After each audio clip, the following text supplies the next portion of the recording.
అర్జున్ గారిని. పాపం నిజంగా నాకు బాధేస్తుంది. ఎందుకంటే ఎన్ని కుట్ర రాజకీయాలండి. ప్రతి చోట ఈయన చేతులు ఉంటాయి, అందులో సందేహం ఏమీ లేదు. గోదావరి పుష్కరాల్లో చనిపోతే మరి ఇతను ఎన్నిసార్లు అరెస్ట్ చేసి జైల్లో పెట్టాలండి చంద్రబాబు గారిని? ఎన్నిసార్లు చేయాలా?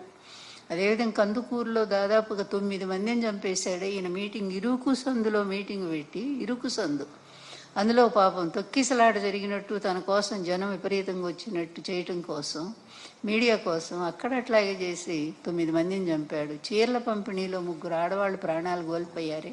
ఈయన ఎన్నిసార్లు జైల్లో పెట్టాలో చెప్పండి? ఇంతమందిని చంపినటువంటి చంద్రబాబు నాయుడేమో శుభ్రంగా ఉన్నాడు. తెలియక జరిగిన దాని మీదేమో ఆ అబ్బాయిని అరెస్ట్ చేస్తారా?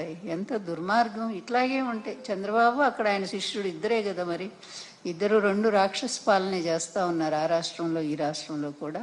అందువల్ల ఏదైనా దేనికైనా ఒక అంతిమం అనేది ఒకటి ఉంటుంది.